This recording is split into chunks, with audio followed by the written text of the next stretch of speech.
Welcome to the Unraveling Achiever, the podcast for the person who's done everything right and is now questioning what that even means. I'm Angela McKay, former SVP of HR turned intuitive career coach and soul reading practitioner. I help accomplished folks like you to stop defaulting to what looks good and start building what feels true.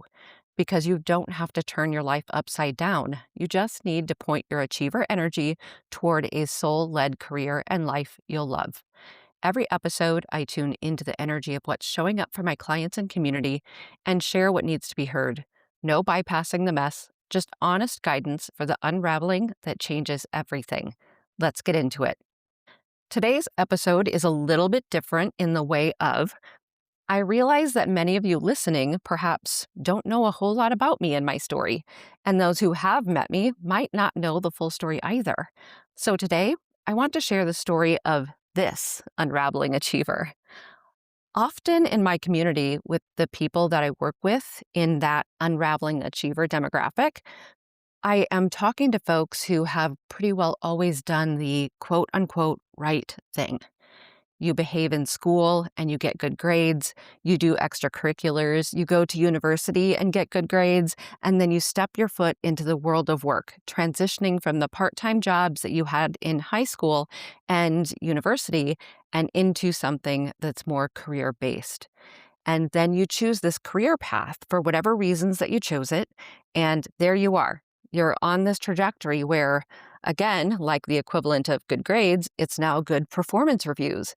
You really become relied on for the work that you do, and you're really valued for the work that you do. And it feels really good to be valued for the work that you do. It feels like it fills your cup. But at some point, you kind of look around at everything that you've built, and looking back, you don't know if you would have chosen this path that you took. You don't know if maybe another path would have been better for you. But those thoughts can be really scary because you are where you are now. And it took a lot of time to build yourself to that point. So to look anywhere else becomes really difficult because then it feels like you might need to look for a complete reboot. And you've already built your life around what it is that you're doing. The scales are just tipped too far and not in your favor, is what it feels like. And even if you look to do the same thing that you're doing but somewhere else, there's a lot of imposter syndrome that comes up. Like, I could do it well here, but I don't know if I could do it as well out there. And it really just starts to feel like the space of, I made my bed, and I guess I have to lie in it. This is who I am, and this is what I'm doing. But the more you have that realization, the more awful it feels every day because you just start to feel so disconnected from what you're doing and who you're presenting as every day. And that disconnection just causes so much quiet turmoil in your life. And sometimes it can turn into louder turmoil. Life is just really asking for you in that moment to start getting more clear on who you are. So here's what happened. When you made some of those big choices along that trajectory, you might have just gone with the thing that felt the most obvious or was the path that you should take, and you took it. But you didn't have the level of self-awareness at that point in your life that you might have or are yearning for at this point in your life. We evolve. We go through so many different life stages, and we evolve as a person.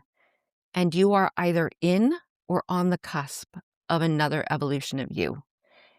And it's the one that really asks you to start coming back home to yourself and making choices in alignment with that place. So the unraveling achiever is all about that. It's all about that evolution of recalibrating with who you actually are, rather than the person that you're identifying with that you've outgrown or kind of moved on from, but haven't actually moved on from. You're still very much inside of that life and yearning for something that's on the other side that feels unattainable. But I assure you that so much is attainable. That's why I love working with the folks that I do, because we can put together the path showing you what is attainable for you.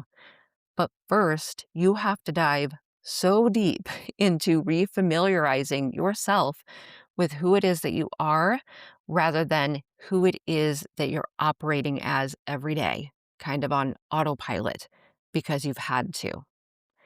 So, my story, a bit of my unraveling. I've done those things, right? I did the good grades and the extracurriculars and university and started my career. I ultimately was with one organization for over 25 years where I worked my way from an entry-level position to the senior vice president of human resources. It was really within the human resources track of my career that I began to unravel. There were so many positions I did within that organization, all building on each other, many great opportunities, many of which I got to build from scratch. And I always managed to strive for the next thing, gaining the promotion. When I entered a human resources track, it started with a specialty within human resources, and then I gathered momentum into the HR leadership positions. In that HR leadership, there was a point in time where I started to feel what I was just talking about, that disconnection from what I was doing. A lot of it just started to feel like it didn't quite fit who I was. It did because I could do it and I was valued for it, but something underneath, it's like I really wasn't loving what I was doing, but I was loving being valued for what I was doing. So at that low point in my HR career, I started a really simple exercise. I didn't know then that it was going to be my now free resource, the Career Compass. I had no idea that's what I was creating, but I was creating an exercise that I found would be helpful for me. And it was really helpful for me. At its basic level, I just started a list beside me of love it or don't love it. And for about a week, I tracked everything that I did and I bucketed it into one of those two categories. And at the end of the week, I did some reflection on the love it category. I didn't pay attention as much to the don't love it category at that time. I just paid attention to the love it category to really identify what is it that lights me up at work?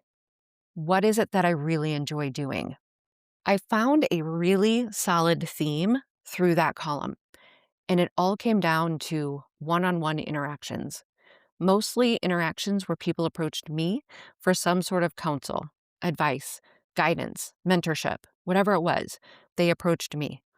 And in many of the cases, I had no business knowing the details of what they were going through or having the expertise of what they were going through. It just mattered that I could help to talk them through what it is that they were going through. I didn't identify that as coaching at the time, but that's what it was. These were coaching opportunities. Once I had that information, the reflection that I did through that love it category, that theme, I simply did more of it on purpose. It didn't have to become my entire job. It just took me understanding what it is that lit me up and then seeking additional opportunities for me to do that. The intention of doing more of that was so energetically uplifting. It wasn't just my job happening to me. At that point, it was me driving my job by introducing more of those instances into the work that I was doing. Even that simple exercise made a big energetic shift for me because I was starting to identify what I truly loved and why I loved it. I always say a superpower of mine is helping people to talk to themselves. So that was a great shift in my career. P.S. If you're interested, that Career Compass is on my website. It's a free download, so you can grab it there. It shows you those two bucketed lists and then has the reflection questions to ask yourself so that you can walk through and do your own analysis of what it is that you love. And honestly, that exercise is like your first step into finding your purpose. Your purpose is this thing that is so unique to you and allows you to serve others and create impact. And it's so natural that it's more difficult for you to see it than it is for others to see it of you. But it's so fulfilling when you're discovering it and engaging it. Grab it, download it, let me know what you think about it. Let me know what your insights are. Back to it. So there I was in my HR career. And then there was a day that one of my colleagues came to me and said, "There's this coach that I know, and she's offering free sessions. Would you want one?" And I said, yes, an immediate yes. But what's interesting is it was a twofold yes. It was, yes, I'd love that session. And then there was a, yes, I'd love to do what she's doing. So it was like these two big sparks that came at one time. I did the session with her, and then I signed on for a package of sessions with her. I really enjoyed the time. I really wanted to continue working with her, so I signed up for the program. And I entered the program with the idea of I'm going to work with her on where I am in my HR career and really identifying what direction I wanted to take it, because I knew I wanted to make some tweaks. I knew I wanted to make the parts of it that I loved bigger and maybe not be involved in so many of the parts that I didn't love as much. So that's what I was going to be working with her on. However, I had my first program session with her, and by the second session, I entered and said, I want to go in a different direction. I want to use this time to become a coach, to set up that pathway for me. And that's what I did with her. I really started feeling out what kind of coach I wanted to be, the sort of people that I would want to coach, and what I would want to coach them on.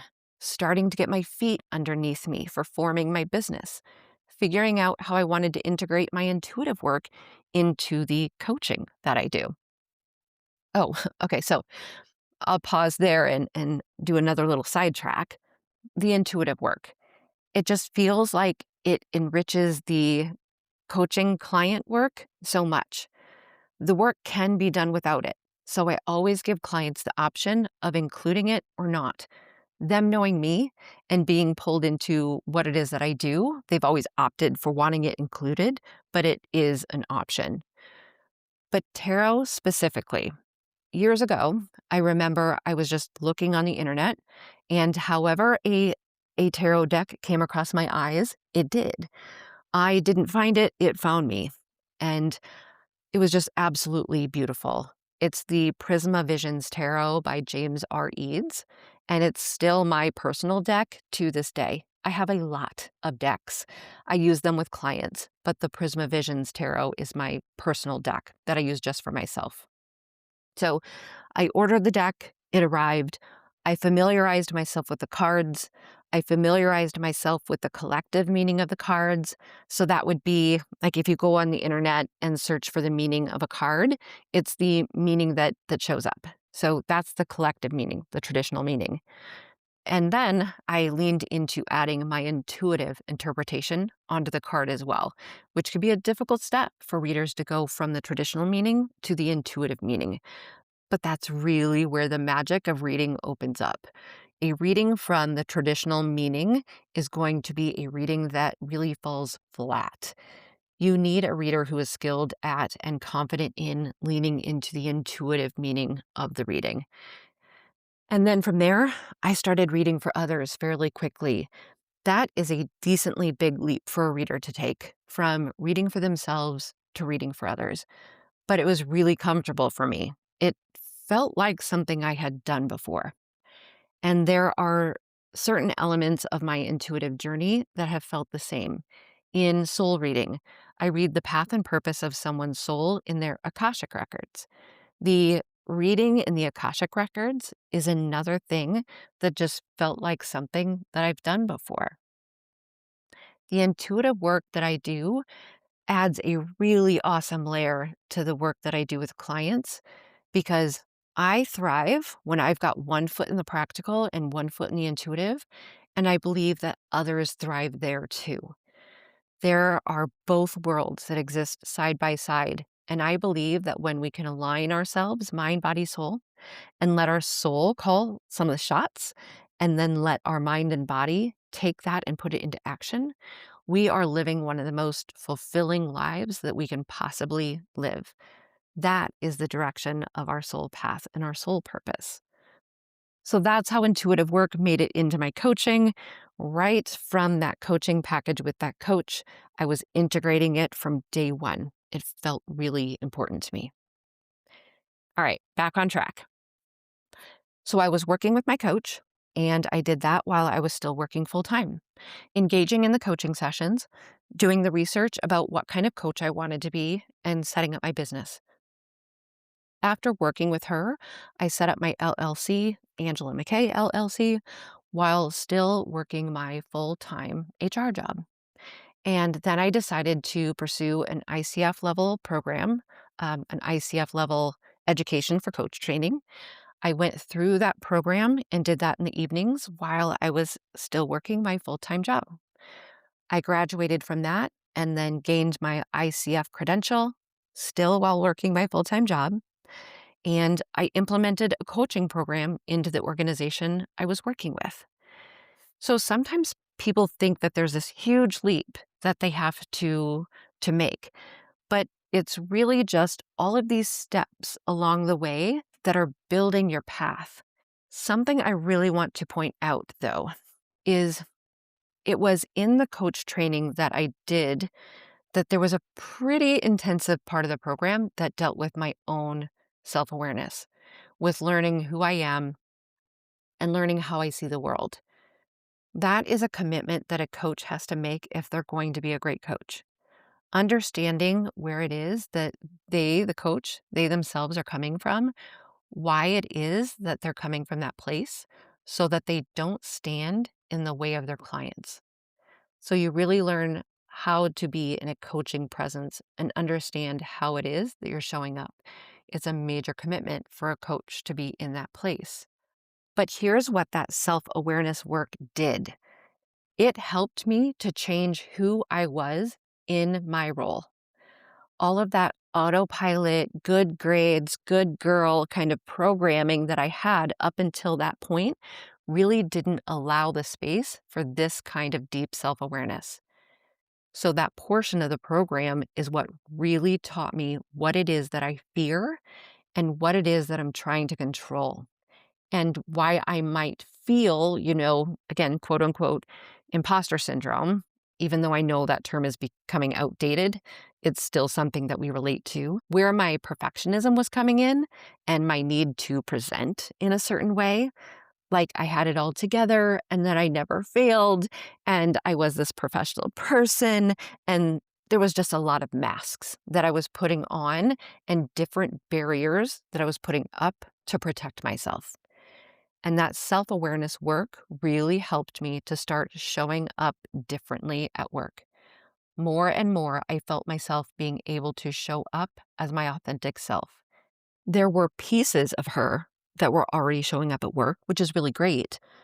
But then there were these pieces that were based in fear and control that I really had to start getting familiar with through the self-awareness portion of the work. It helped me to feel more at home in my work. It helped me to be a better teammate.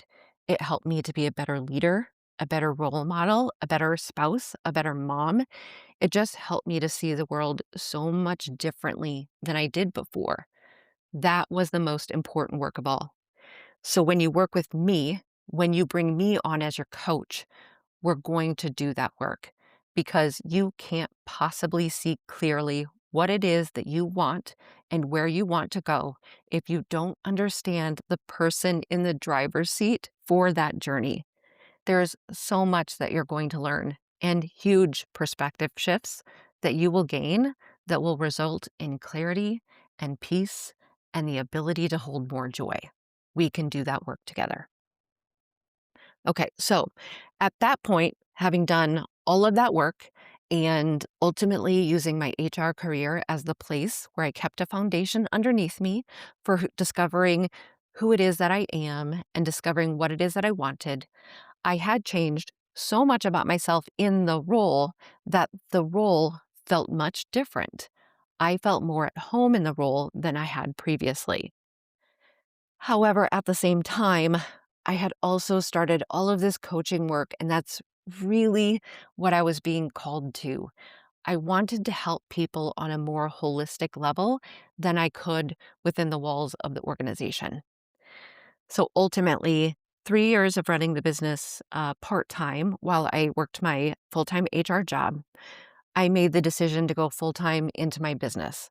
And I did that in February of 2024 is when I went full time into the business. There were things happening within the organization that as I was looking at it, I was like, gosh, this just feels like the right time. And that's a scary decision to make. I had been there for so long and I worked with incredible people, and it really was like a home for me. So it was a hard decision. But there were a few things that were pointing to this really is the right decision for me at this time. So that's when I made the leap. However, like I said, it's not the leap that people think they have to make. It was just at that point, I felt certain enough, not 100% certain, but certain enough that that was the right time. So I just want you to view that whole journey that I made from career compass exercise up through my transition. It was a matter of years. And I'm not saying that your transition would have to take years, but it didn't feel like something that was taking years for me. It didn't feel like something that was dragging along. I was actively doing something new and something that I enjoyed that entire way that was helping me to grow and expand and be ready for what it is that I was calling in. To me, one of the worst ways that you can approach a transition is one in which you feel like you're running away from where you are. If you are running away from where you are towards something else, you are carrying that same low vibrational energy with you from where you are and into the next place. That feeling of having to run away, unless your health is being actively hurt or you're in a kind of harmful situation, when you're in that feeling of having to run away from where you are in a lower vibrational energy, and you will carry that with you to where you go, and you will attract to you opportunities, that same energy. The best way that you can approach it is to raise your vibrational energy where you are so that you can become more clear on what it is that you want to move towards and allow that to be what you attract towards you. So you and I will work together from right where you are, and we will work together to get you to that higher vibrational place where you have so much more clarity and confidence about what it is that you want and where it is that you want to go and how to continue that path. So that when you do make a transition, being it changing something about the role that you're in, or bringing yourself into a different role, or into something new completely, the options are quite endless. Um, you'll do so in a higher vibrational energy. So, where I am now, since that time, I've been working in my business full time, as well as taking on some contract opportunities that are also coaching based. All of that helps to make me feel more full and like I'm doing the work that I want to be doing. Another thing that made it easy for me to say yes to going into coaching specifically is there were some really confusing times for me. Call them awakenings, reawakenings, rediscovering, unraveling, or whatever it was.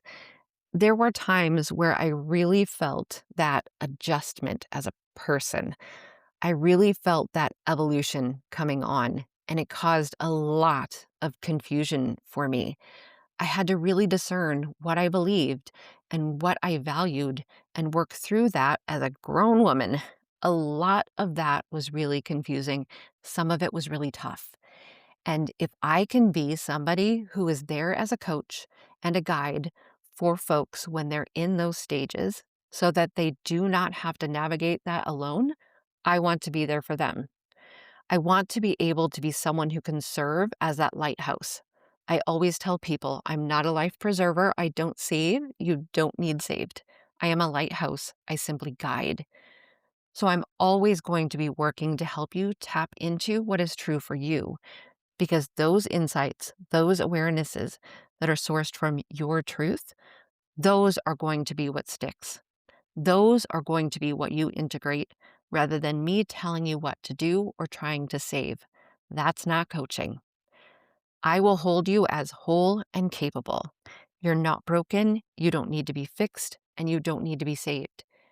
You just could really benefit from having someone navigating this beside you as you're going through that evolution and really figuring out what it is that you want and where you want to go. Because I feel like you can feel that you're on the cusp of what was before and what is coming ahead.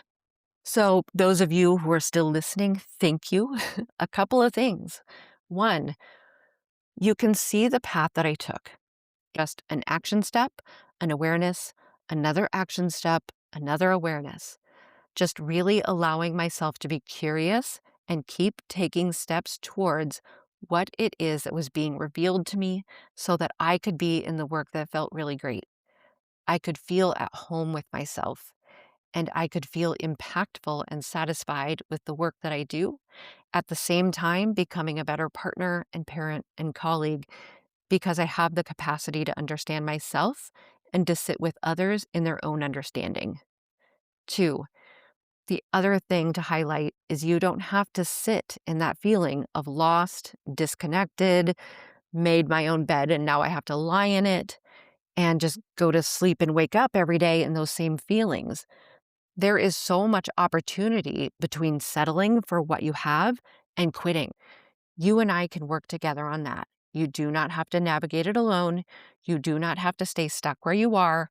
And you do not have to completely disrupt the life you've built to be on a track that is one that feels more at home for you. We can work together on that. So for those who hadn't met me and hadn't heard that story of what led me from where I was to where I am now, that's the story. If you have any questions for me about it, feel free to ask them. Feel free to engage me in discussion. And if anything about this was like, oh gosh, yeah, I either feel that way or that sounds really good and I want that, reach out. Soul-Led Career is the foundational program that I help folks to really create that meaningful, impactful career and just pivot into loving the life that they're living and the career that they have and are continuing to create. And it starts from that place of really understanding who you are and what you want.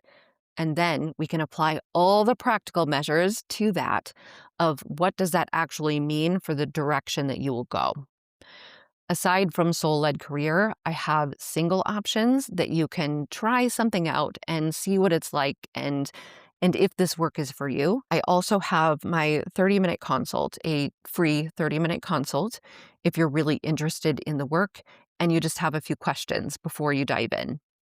So if anything about my story kind of sparked something for you, don't let that spark die. Fan the flame. I always encourage curiosity. Just stay curious. Connect with me, ask the questions, have a session, sign up for Soul-Led Career, whatever it is that's going to be appropriate for you. I'm so happy to have shared my story with you, and honestly, I can't wait to hear yours. If what you heard today resonated, I'd love to support you in going deeper. Here is one of my single session options.